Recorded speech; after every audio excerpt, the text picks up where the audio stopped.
Hi friends, welcome to Srimathi Kumari Telugu audio stories. 44 భాగాల లింక్ను డిస్క్రిప్షన్లో ఇచ్చాను. ఈరోజు వేదాగ్ని పార్ట్ 145. డాక్టర్గా ఆలోచిస్తే సరిపోయిన ప్రాణం ఎలాగూ తీసుకురాలేను. దాన్ని కాపాడుకోవటం నా బాధ్యతగా, దాన్ని సేఫ్గా మీ దగ్గర పెడుతున్నాను అని నేను భరోసా ఇవ్వలేకపోయాను. భరోసా ఇచ్చే సిచ్యువేషన్లో నేను లేను. అందుకే దానికి నేను దాని అడిని కాదు అన్నట్టు ఇండియా పంపించాను. మమ్మీ, మీరు కూడా ఆలోచన లేకుండా మహాను నా దగ్గరికి పంపించారు. నాకేదో గండం, తను లిటిల్ నా దగ్గర ఉంటే అన్నట్టు మీ స్వార్థంగా మీరు ఆలోచించారు. మహా వచ్చేటప్పటికి నేను చతుర్మయితో ఉంటున్నాను. తన గురించి అప్పుడప్పుడే నాకు కాస్త తెలుస్తుంది. తను ఎందుకు అంతలా నటిస్తుందో తెలుసుకోవాలి అని ఆలోచనలో ఉన్న నా దగ్గరికి మహాని పంపించారు. మహాని చూశాక చతుర్మయిలో చాలా మార్పు గమనించాను.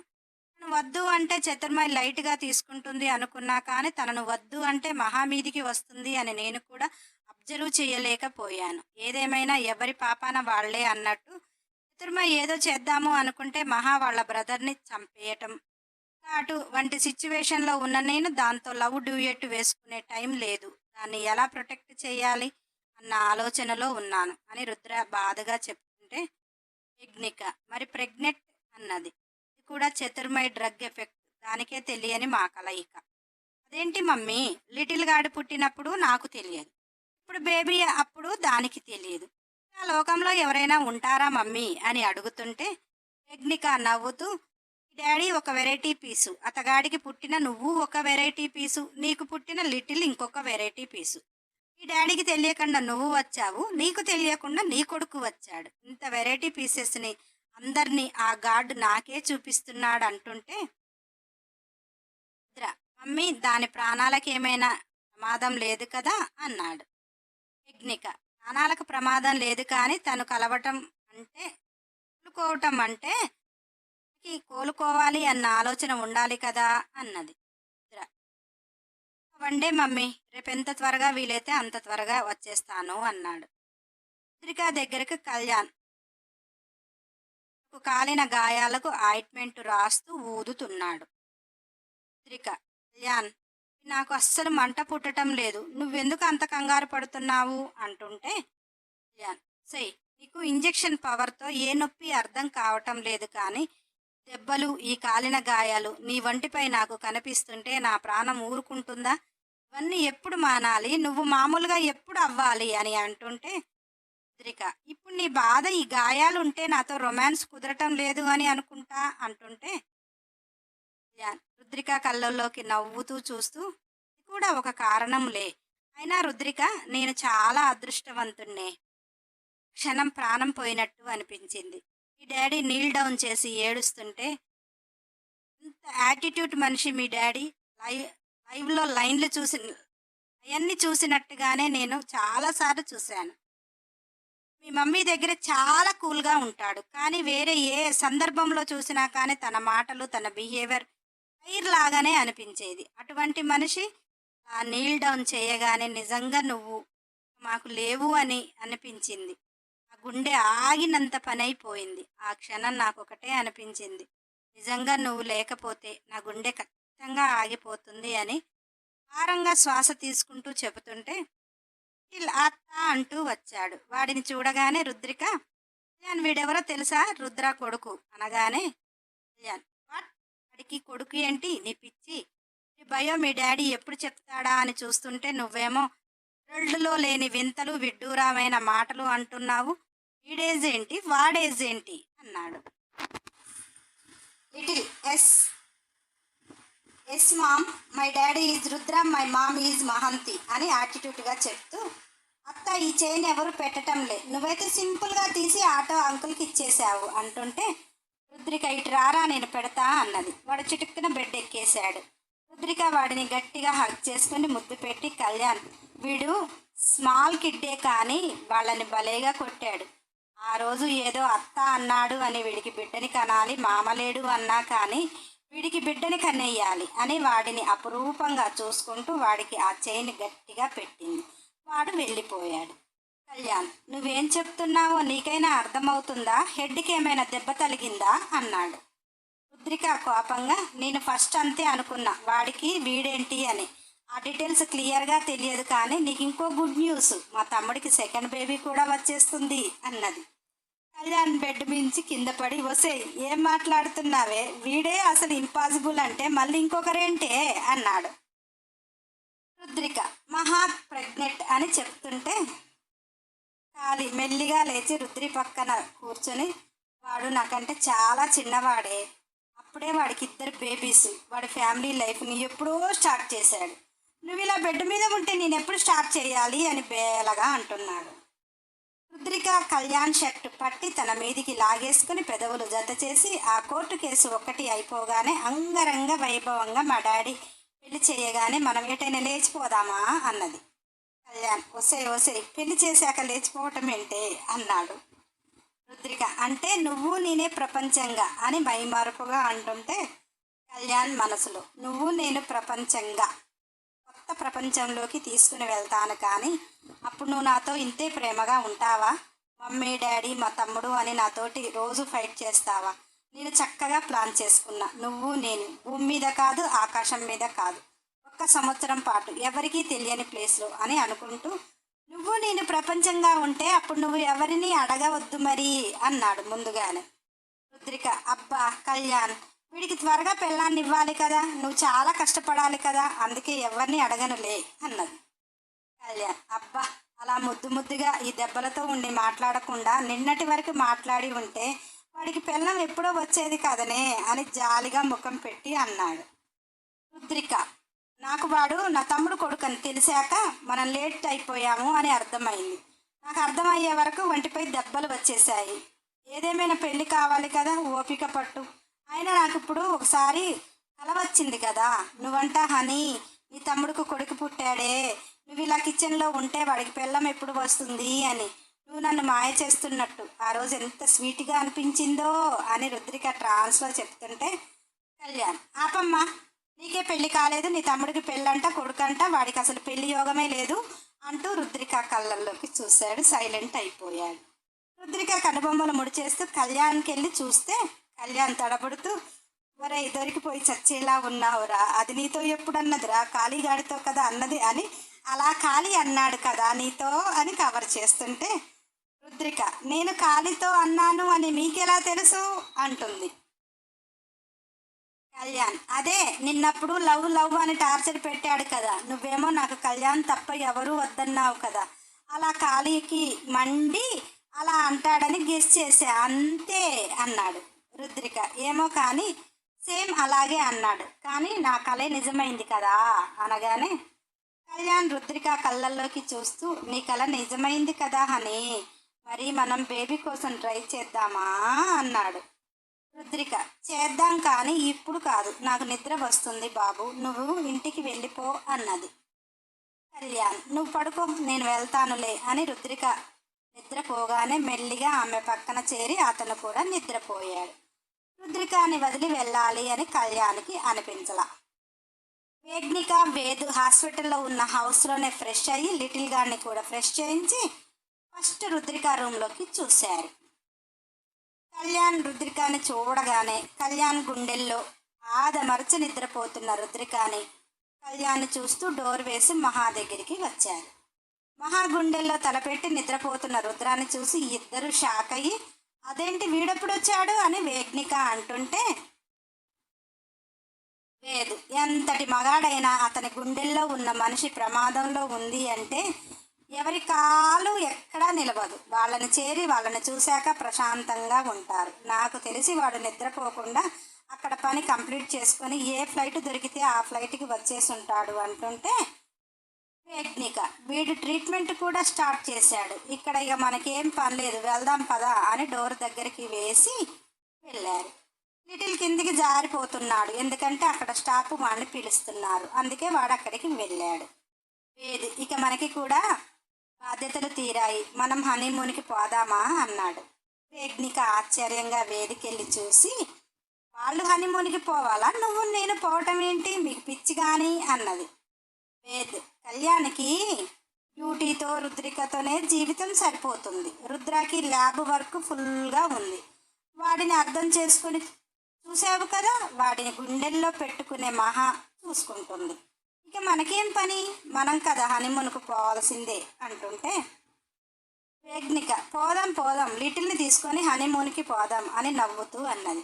వేదు పళ్ళు పటపటా కొరుకుతూ, ఎందుకు, వాడు నీకు సెక్యూరిటీగా ఉంటాడనా, వాడిని తీసుకొని హనీమూన్కి ఎందుకు, మన విల్లాలో ఉన్నా సరిపోతుంది, నువ్వు ఒక పక్క నేనొక పక్క మధ్యలో వాడు అని కోపంగా చూస్తూ వసంత్ వస్తే వెళ్ళిపోయాడు. యజ్ఞిక నవ్వుకుంటూ లిటిల్ని తీసుకుని తన రూమ్కి వెళ్ళిపోయింది. రుద్ర వచ్చి మహాను చూసినప్పుడు మహా వంటిపై ఉన్న దెబ్బలు అన్నీ చూసి ఎంతలానో రగిలిపోయాడు. అప్పటికే వెళ్ళి చతుర్మై జుట్టు పట్టి పిచ్చ కొట్టుడు కొట్టాలి అనిపించింది. కానీ అంత పైచాచికంగా చేసిన చతుర్మైని అంత సింపుల్గా కొట్టి వదిలించుకోవాలి అనుకోలేదు. ఎంగేజ్మెంట్కి స్కెచ్ వేశాడు. అది కేవలం వాళ్ళు తన జీవితంలో ఎందుకు రావాలి అనుకుంటున్నారు అనేదానికి. కానీ మహాని వాళ్ళ అక్కని అలా కొట్టి కడుపుతోటి ఉంది అన్నా కానీ కనికరం చూపించకుండా, పసిపిల్లాడు అని కూడా ఆలోచన లేకుండా అందరినీ చంపాలి అనుకున్న ఆమె అతనికి నచ్చలేదు. అటువంటి దానికి ఎటువంటి పనిష్మెంట్ ఇవ్వాలో రుద్రాకి అర్థమైంది. రుద్రాతో ఆమె హ్యాపీ జీవితం కోసం ఎంతలా తహతలాడిందో అలాంటి దానికి ఏ పనిష్మెంట్ లైఫ్ లాంగ్ ఇవ్వాలో బాగా ప్రిపేర్ అయ్యాడు. ఇప్పుడు మహా కోలుకోవడం పెద్ద కష్టం కాదు. ఎందుకంటే మహాకి భరోసా కావాలి. తను అంత పెయిన్ తీసుకున్నా కానీ లిటిల్ తన కడుపులో బేబీ, ఆమె మనసు కోరుకున్న రుద్ర అన్నీ ఆమె సొంతం అంటే ఆమె తీసుకున్న పెయిన్ ఎంత ఉన్నా దూది పింజలాగా వెళ్ళిపోతుంది. అందుకనే మహా పక్కన పడుకొని అతని స్పర్శ ఆమె మనసుకు అందించాడు. అంత అన్కండిషన్లో ఉన్న మహా మనసు స్పందిస్తుంది కదా. రుద్ర స్పర్శ ఆమెకు నిజంగానే భరోసాగా అనిపించి ప్రశాంతంగా నిద్రపోయింది. తను ఇంకా మేలుకోలేదు కానీ ఆమె మనసు అయితే ప్రశాంతంగా ఉంది. మహా బాడీకి ఉన్న పెయిన్స్ వెంటనే తగ్గాయి. ముందు మనసు ప్రశాంతంగా అవుతూనే మహా కోలుకోవటానికి ప్రయత్నిస్తుంది. అలా రుద్ర ఆమె కౌగిలిలోకి వెళ్ళిపోగానే ఆటోమేటిక్గా మహా కండిషన్ చాలా క్యూర్ అయినట్టు అనిపించింది. అతను కూడా ప్రశాంతంగా పడుకున్నాడు. మహా ట్రీట్మెంట్ వల్ల బాడీ పెయిన్స్ ఏమనిపించలేదు. ఆ గాయాలకు ఆయింట్మెంట్లు అప్లై చేయటం వల్ల చల్లగా అనిపించింది. రుద్ర ఆమె గుండెల్లో సీద తీరుతున్నాడు. ఆమె మనసు ఆమెకే తెలియకుండా శాంతత పొందింది కదా. మెల్లిగా కళ్ళు తెరిచి చూసింది. ఆమె ఎదపై రుద్ర ముఖం అయితే కనిపించలేదు కానీ అతని జుట్టు, అతని మెడపై వేసిన చెయ్యి, ఆమె చెయ్యి, అది చూడగానే ముందు ఎవరు అని మనసుకు అలజడిగా అనిపించి మెల్లిగా ఆ జుట్టుని పట్టుకొని వెనక్కి అన్నది. రుద్ర హెయిర్కి నొప్పిగా అనిపించి కళ్ళు తెరిచాడు. అలా రుద్రాన్ని తన గుండెల మీద చూసిన మహకి ఏమీ అర్థం కావటం లేదు. తన బ్రెయిన్ నిన్న ఎక్కడ స్ట్రక్ అయింది, దెబ్బలతో నడవలేక పడిపోయింది. ఇక తర్వాత తెలియదు. ఇప్పుడే లేచింది. అక్కడ జరిగిన సిచ్యువేషన్కి మహా చచ్చిపోయింది అని ఫిక్స్ అయిపోయింది. అందుకే రుద్ర ఇప్పుడు తన కళ్ళకి ఎదురుగా కనిపిస్తున్నాడు. ఎందుకంటే చచ్చిపోతే మనసు ఏది కోరుకుంటే అది దగ్గరగా కనిపిస్తుంది అనేది ఒక పిచ్చి ఆలోచన. అలా మహా చనిపోయాను నేను, నా రుద్ర ఎప్పుడూ నా గుండెల్లో ఇలా ఉండాలి అనుకున్నా కదా, అలానే కనిపిస్తున్నాడు అని మురిపంగా అతన్ని చూస్తుంది. రుద్రకి జుట్టు నొప్పిగా అనిపించింది. ఒసై, నా హెయిర్ నొప్పి లేస్తుంది, అయినా నాకు హెయిర్ ఎవరైనా పట్టుకుంటే పిచ్చ కోపం వచ్చేస్తుంది, నువ్వు కాబట్టి బతికిపోయావు, వదిలేయ్ అన్నాడు. మహా, బ్రతికేదేముంది, నేను ఎప్పుడో చచ్చిపోయాను కదా, అందుకే కదా నువ్వు నా పక్కన ఉన్నావు, లేకపోతే నువ్వెందుకు నా పక్కన ఉంటావు, ఇలా నువ్వు నా పక్కన ఉండటానికి నేను చచ్చిపోయినా బాధ లేదు అని అనగానే రుద్ర మహా గుండెలపై గట్టిగా కొరికేసి వెనక్కి జరుగుతూ మహా చెంప మీద ఒక్కటి పీకి, నువ్వు పోతే నీతో పాటు నేను రావటానికి ఇప్పుడు నాకు ఛాన్స్ లేదు, అందుకనే నువ్వు కూడా పోకు అంటే, పిచ్చి మహా చనిపోయిందని ఫిక్స్ అయింది కదా. రుద్ర ఇచ్చిన స్వీట్ పెయిన్ కూడా ఆమెకు అర్థం కాక రుద్ర తన ఆత్మతో కూడా ఉండటానికి ఇష్టపడతలేదు అని బాధపడుతూ, అవును రుద్ర, నీకు చాలా ఫ్యూచర్ ఉంది, బ్యూటిఫుల్ లైఫ్ ఉంది, నీ హ్యాపీయే నా హ్యాపీ, వెళ్ళిపో ఇక నుంచి అని, ఇలా నువ్వు కనిపిస్తుంటే నేను చచ్చిపోయి కూడా పైకి వెళ్ళలేకపోతున్నాను అని అంటుంది. రుద్ర మహా సీటుపై ఒక్కటి గట్టిగా పీకాడు. పాపం మహా దెబ్బకి లేక కూర్చుంది. పిచ్చిదానిలా మొత్తం రూమ్ చూస్తుంది. అమాయకంగా, ఏంటి నేను ఇంకా చచ్చిపోలేదా అంటుంది.